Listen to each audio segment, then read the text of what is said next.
Hey everyone and welcome back to my channel. So I've just been thinking about videos today and I thought, why not do a reading vlog? Haven't done one of those in forever, and I am taking part in, is it non-fiction November? Yes, non-fiction November. And I am going to do a wrap up of all the books that I read during November that fall into non-fiction November, but I thought I would just do a reading vlog as well so you can hear some of my thoughts on the books as I go along. I think I might be reading later today in the evening. During the day I am gonna revamp my CV at the moment and then play some Sims because it's Monday and I feel so tired. I was at the gym yesterday and I just feel very exhausted right now, so I'm just a bit I think I need a chill day. But non-fiction November, finally starting this, Dead Girls by Alice Boleyn. I don't know when I bought this so long ago, and it's definitely one of the books that's on my sort of list for my reading goals to read essay collections, because this is a series of essays. I think I am now on page 137 of this, and I was very apprehensive going into this book because I have heard loads of people say that actually it is not about the title or the subtitle. It very much is like a different book. There is one essay that talks about dead girls and, you know, America's obsession. But overall, this is a series of personal essays, I would say, from the author. And they very much deal with, like, living in LA, Joan Didion, and, yes, perhaps some bits of, like, crime TV shows, crime podcasts and things like that. But the crime stuff is very far and few between, and it's very much seems to be at the beginning. Now we're just very much hearing about LA and Joan Didion, and I'm just like, what is this obsession with Joan Didion? The thing that gets me about this book, which is really fucking pissing me off, I'm not going to lie, is she summarizes a lot of books in this. And when I say summarizes, I mean she goes into like pages for 2 to 3 pages talking about these books, and I'm just like, I don't care. If you're going to provide a summary on a book, make it a chapter, make it a paragraph, and that's it. Like, I can't believe how much of this book is taken up with these huge summaries. She talks about the book, well, The Girl with the Dragon Tattoo, and I found that section a bit interesting, but again, she summarizes it a lot. And I've read that book, I've read that series, but she talks about the wider context of the book, like the author, and like his suspicious circumstances of dying, and just sort of, again, that dead girl narrative. That's probably the second time or the third time the dead girl sort of theme has cropped up. So it's not a bad collection in the sense that it's not badly written, and she is a good writer. However, it feels very much like self-indulgent, and it is a collection of personal essays, and I wish it had been marketed as such. The blurb does really, I think, capture the book, but I think giving it the title was just a bit like meh. And she does explain in the beginning of this why she gave the title, but I still don't think she should have given it the title, at least a subtitle as well, if actually the rest of the collection wasn't really going to specifically focus on dead girls. The back says, Boleyn chronicles her life in Los Angeles, dissects a noir genre, revisits her own coming of age, and analyses stories of witches and werewolves, both appreciating and challenging the narratives we construct and absorb every day. So that's that. I am actually enjoying just getting through this. It is quite easy to read, and I do find myself wanting to read more, so not a bad read. The next book is Back to Black, Retelling Black Radicalism for the 21st Century by Kehinde Andrews. So I actually started this towards the end of October, just for Black History Month, but this book be dense, so we still reading it in November, and we probably still reading it to the end of November, because honestly I just don't find myself wanting to pick this up. It's actually quite academic in text, and I think you have to have a baseline knowledge of Black radicalism before you go into this book, and I don't have any of that. So he's talking about loads of different schools of thought, loads of thinking, I don't even know what the other words are for them, and I don't know them, so I'm very much having to read very slowly. In both books I have my pencil out to be underlining and stuff like that, because there are some good interesting bits in there. This one more so much knowledge, so much information, but I think actually what I need to do is know about some of the baseline. So just, you know, when he's talking about Black radicalism, I can't even remember the other bits he talks about, but basically, you know, a baseline of some of the things he talks about. I don't even think you could see the title, you can only see the black bit in there. So yes, and I am on page, Oh, 103. I'm much further in this than I actually thought I was, considering how dense I find it. So yeah, I think this book is going to be really hard for me to actually rate. I think for me, enjoyment doesn't factor into this. I think it's more accessibility, readability, the ease of reading, and I guess the knowledge that I find. But I find what I'm finding is he's providing so many different schools of thought that he obviously knows about, and so many ways of thinking he knows about, and I'm just lost. So for me, it's not that easy to follow, but it's not a bad book. It's quite informative. I've learned quite a few things from this, and I'm just like really surprised. So that's that. So my other thinking for non-fiction November, and the reason why I'm looking here is because I have my book stack here. You'll probably have seen from my reducing my stack of books video. The other books that I am considering reading for this, and actually I don't think you would have seen that I have this book, but it's called I Am Not Your Baby Mother by Candice Braithwaite, which deals with motherhood and black women in the UK, and I'm definitely getting to that. That has to be like a #1 thing. The other one that I might consider picking up is White Rage, The Unspoken Truth of Our Racial Divide. Again, that is definitely on sort of my essay collections list to read, and I feel like a lot better going into this book because someone told me that actually a lot of the book is taken up with, I think, diagrams and stuff like that, so the book is not actually as big as it looks. I mean, it's not a very long book. I don't think, oh no, so I do have another non-fiction book, Lifespan, The Revolutionary Science of Why We Age and Why We Don't Have to, and that is by Dr. David A. Sinclair. I do have a couple of other books that count as non-fiction, but actually those three are the ones that I definitely want to get to. The other ones, like, they can pass on into next year, and I think that's probably a good decent amount that I may be able to get through. In all honesty, I probably am going to be able to get through I'm Not Your Baby Mother and start another one. It just depends on how the reading goes for Back to Black, because that one is just the one I feel like taking up more of my time. Alongside that, I am listening to another Hercule Poirot book. It's called Hercule Poirot's Christmas, that is it. And then I think I'm actually going to pick up this and read as my fiction book, because I actually haven't started reading any fiction titles at the moment, but I think after I finish Dead Girls I'm going to go into this and then read a non-fiction alongside it. And there's also another book, I will put it up on the screen because I can't remember the name of it at the moment, that I'm going to read, but that is simply for review. So I think that's about my reading pool this month. I am very much looking at my reading goals thinking I'm not sure how many of those I've hit, but we'll see. I will start to look at that more closely towards the end of November. But yeah, that is it right now for me. So yeah, we'll see how this reading vlog goes. I am reading Dead Girls, having a little read before bed. And I've just finished one of the essays that's called The Dream. And honestly, I don't know what she's on about. She starts off talking about a cemetery that features some celebs. Then starts talking about a bombing in Los Angeles. And then we get to some more Joan Didion, of course. And then we get to... oh, what's the bit I'm looking at? A little bit of politics. I don't know what this essay was meant to represent. And another thing that I cannot stand about this book is she keeps talking about the fact that she's from a small town. And it's like, we get it. You don't have to repeat it in every single essay. I think sometimes the issue I have a lot of time with essay collections is sometimes people write essays that are obviously for different publications. So when it comes to a book, they'll just put it all together and not thinking about how that translate for someone who's reading the book from start to finish, not just reading a random essay somewhere. So it's like, we get it, you're from a small town, we get it, you've moved to LA and it's like huge and there's loads of traffic, we get it. I have never been to LA in my entire life and I know that. So it's just kind of like, if your readership, you know, was largely US based, they would already probably know that you don't need to keep going on about it. You know, then it goes out a bit globally and we're all sort of affected by American TV and just America in general. So we get it. I can't. I'm going to give another essay a read, and this is, I'm now in part 3, and this section is called Weird Sisters. So this essay collection is split up into 3 parts, or 4, sorry. The first part is The Dead Girl Show. The second is Lost in Los Angeles. That's why you hear so much about Los Angeles. But don't get confused with the fact that, you know, oh, it's a chapter based on based on.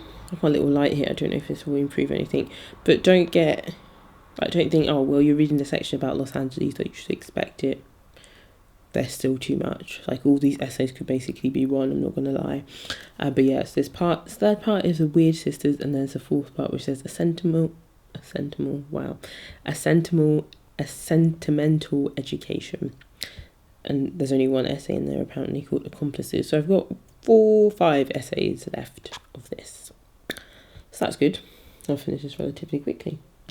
But that is my thoughts so far.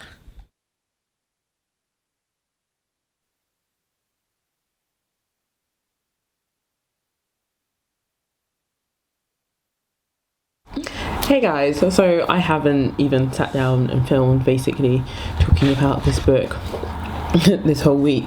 I have tried, but various issues of not having microphones on. I talked as I did that, of not having microphones on meant, yeah, that just didn't quite work out. I am basically nearly done with this book, but there's one thing I'm going to speak about. So I spoke about my frustrations about her constantly mentioning being from a small town and moving to LA and traffic. She still does that. But sometimes I just don't really know what the point of her essays are. One essay in particular, which is the one that I tried to speak about, where you would have seen that I'm just talking to the camera and then there was no sound, so I didn't have a microphone on, is this essay, which is called A Teen Witch's Guide to Staying Alive. She basically starts off talking about witchcraft, thinking that she had magical powers when she was younger, then a friend who was actually a Wiccan, and then goes into a teen occult classic called Teen Witch by Sylvia Ravenwolf, which is a book of spells, I think. And then basically uses that as a sort of stepping stone to start talking about a couple of other books in which we have the complete rundown of the books. No longer am I saying the word summary, because these are not summaries, these are complete detailed explanations of the plots of the book. So she talks about We Have Always Lived in a Castle by Shirley Jackson, not The Haunting of Hill House, but she does mention that. She talks about Beloved by Toni Morrison and also Sula by Toni Morrison. And then in these books, what she's sort of talking about is women and witchcraft and food. And then she sort of uses that as another stepping stone to talk about like women and I guess like food and starving themselves essentially. It's all very weird because you're not really sure what the point of the essay is as you're going through it. So then we get more about We Have Always Lived in a Castle. I mean, there are pages and pages here. And then she starts talking about Helen Oyemi's book White is for Witching. Talking about a teenage girl who has an eating disorder and talking about witching and something representing Britannia and stuff like that. All about White is for Witching. Then it goes back to Beloved. More about Beloved. More about Beloved. More about Beloved. And when I say this is like deep into the books, like it's ridiculous. And then goes on to talk about Sula, talks more about that, basically ruins any chance of you reading any of those books. I'm not one of those person that cares about that. I would still read a book even if I'd read a summary about it, if I was like that interested in it. And I do actually want to read those 2 Toni Morrison books. Goes on about it, starts talking more about We Have Always Lived in a Castle. And then she comes back to the other book by the Ravenwolf woman, the sort of Book of Spells one. And then, well, yeah, and then that's it. We don't really see the point in it. You know, there is basically some very tenuous links. And what I'm struck by as I actually read this essay collection, and I'm now on the final essay, is this essay collection very much feels like when I was in secondary school, what we wrote for essays for English.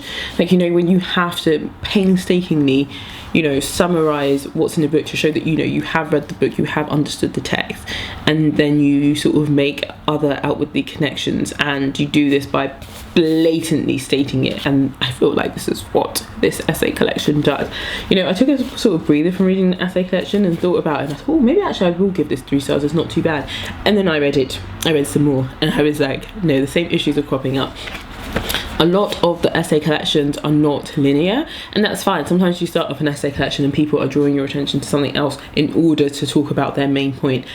But for a lot of her essay collections, there seem to be no main point. It's just random ramblings, and I just can't get over how overwritten it is to point out one thing, and it just reminds me of how I used to write essays when I was in secondary school. And there's nothing wrong with writing that, because when you're at school you're really trying to show to the examiner that you've understood the text and that you've read it.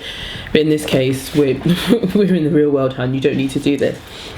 There has actually been one essay in here that I liked, where she talked about reality soap operas, and that's called And So It Is. That one wasn't too overwritten, it was just very random. I think the reason I more liked it is because of the information it gave me.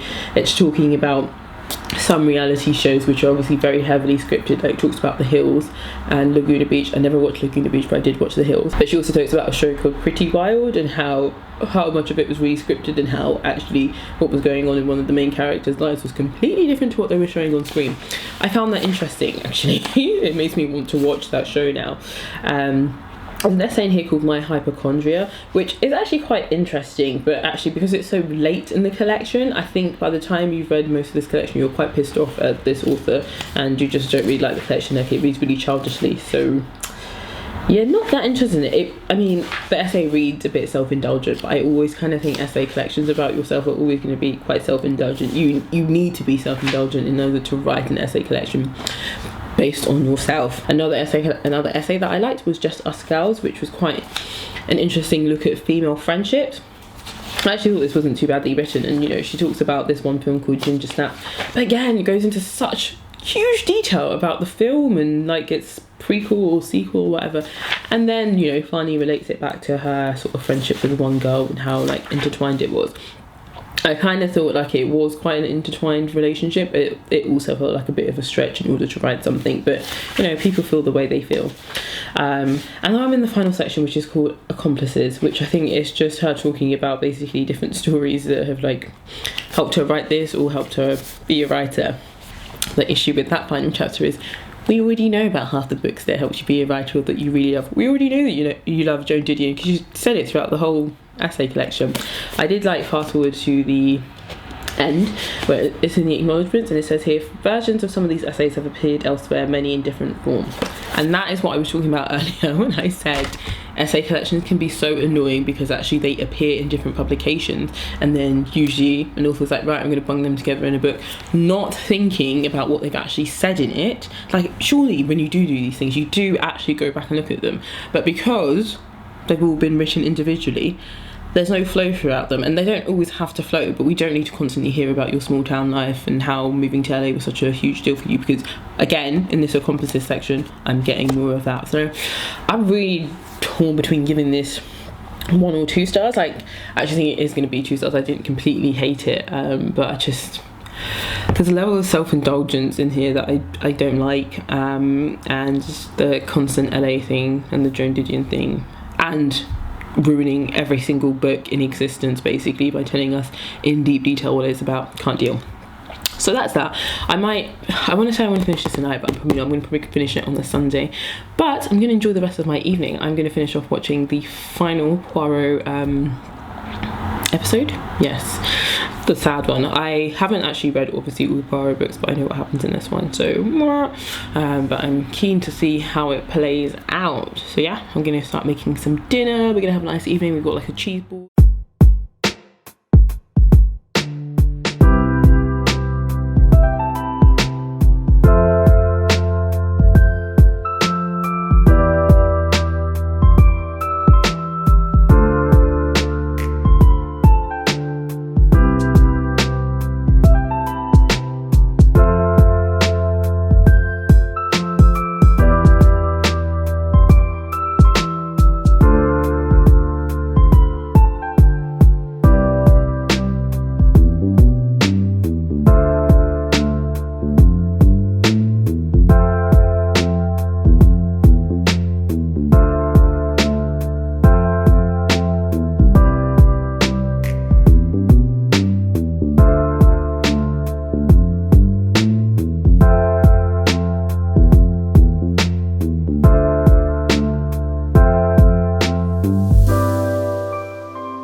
Hey guys, so I'm finally coming back to check in and talk about this book because I just finished it. I'm giving it a 1 star.